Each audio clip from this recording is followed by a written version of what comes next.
Welcome to this series of English grammar. ये English grammar की series की video है। कंप्लीट सीरीज़ इस चैनल के ऊपर अपलोड की जा रही है और आज की वीडियो के अंदर आपको पास्ट टेंसेस करवाए जा रहे हैं, जिसके अंदर आपको डेफिनेशन भी बताई जाएगी और एग्जांपल्स के साथ आपको समझाया जाएगा जितने भी पास्ट टेंसेस हैं। तो शुरू करते हैं आज के इस ट्यूटोरियल को। तो सबसे पहले ओवरव्यू है पास्ट टेंसेस का, ताकि आप उसको अच्छी तरह समझ सकें। So the past tense is used to describe actions that happened in the past.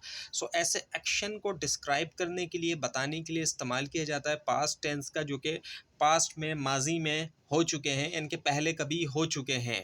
और इसकी जो वो 4 सब टाइप्स हैं, जिसमें सिंपल पास्ट आ जाता है, पास्ट कंटिन्यूस आ जाता है, पास्ट परफेक्ट आ जाता है और पास्ट परफेक्ट कंटिन्यूस आ जाता है। तो अब इनको एक एक करके देखते हैं डिटेल में। सिंपल पास्ट टेंस की हम बात करें, so describes an action that happened and was completed in the past. तो ऐसे एक्शन को बताता है, डिस्क्राइब करता है, उसकी वजाहत देता है जो कि मुकम्मल हो गया पास्ट में ही मुकम्मल हो गया, माजी में ही मुकम्मल हो गया।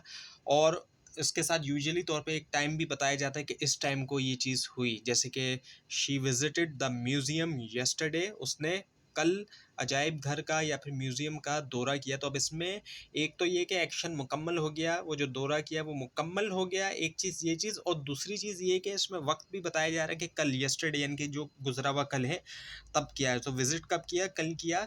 म्यूज़ियम तो मुकम्मल भी हो गया और टाइम पीरियड भी बताया जा रहा है कि कब किया। तो दो चीज़ें इसमें याद रखने की है कि एक तो काम मुकम्मल भी हो रहा है और ये भी बताया जाता है यूजुअली तौर पे कि वो काम कब हुआ। उसके बाद आया था फिर past continuous tense describes an action that was on going in the past. एक ऐसे एक्शन को बताता है जो कि पास्ट में हो रहा था, कंटिन्यूस हो रहा था। और ऐसा भी होता है कि साथ में ये भी बताया जाता है कि एक इंटरप्शन को भी बताया जाता है। जैसे कि they were watching a movie when I arrive, जब मैं पहुंचा तो वो फिल्म देख रहे थे। यानी कि ये काम कंटिन्यूसली हो रहा था, पास्ट के अंदर ये काम कंटिन्यूसली तौर पे हो रहा था, जारी था। और व्हेन आई अराइव, जब मैं वहाँ पहुँचा तो ये एक तरह की इंटरप्शन आ गई। सो एक चीज़ लगातार होती जा रही है पास्ट के अंदर, तो वहाँ पर पास्ट कंटिन्यूस का इस्तेमाल जो है वो किया जाता है। Next is the past perfect tense describes an action that was completed before another action in the past। ये ऐसे एक्शन को बयान करता है जो माजी में किसी दूसरे एक्शन से पहले मुकम्मल हो चुका था, यानी कि एक से पहले दूसरा मुकम्मल हो चुका था। दो एक्शन की बात होती है यानी इसमें, तो दो में से एक जो है मुकम्मल हो गया था दूसरे से पहले। सो जैसे कि he had finished his homework before dinner, यानी कि खाने से पहले उसने अपना होमवर्क मुकम्मल कर लिया था। यानी कि होमवर्क तो मुकम्मल हो चुका है खाने से पहले। सो खाना और होमवर्क ये दो एक्शंस इसके अंदर आ गए, लेकिन होमवर्क जो है वो पहले मुकम्मल हो गया डिनर से पहले। तो ये जो है पास्ट परफेक्ट के अंदर बताया जाता है। दो एक्शन होते हैं जिनमें से एक एक्शन मुकम्मल हो जाता है दूसरे से।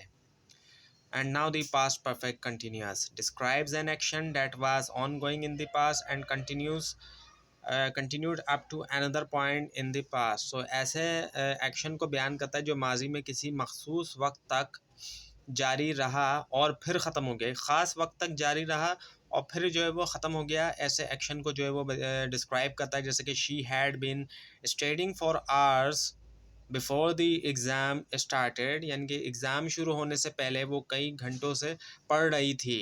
तो इसमें हो क्या रहा है कि माजी में ख़ास वक्त तक जारी रहा और फिर जो ख़त्म हो गया कि वो एग्ज़ाम शुरू होने से पहले वो कई घंटों तक पढ़ रही थी। यानी जब एग्ज़ाम शुरू हुए तो उससे पहले वो कई घंटों तक वो पढ़ रही थी। तो ये थी आज की वीडियो। आपको इस बारे में कोई क्वेश्चन है और अगर इसके अंदर कोई चीज़ मिस दिखाई दे या कोई मिस्टेक दिखाई दे तो ज़रूर हाईलाइट कीजिए। और इस पूरी सीरीज़ को देखने के लिए इस चैनल को सब्सक्राइब कीजिए, बेल आइकन के ऊपर क्लिक कीजिए। Thanks for watching this video and best of luck.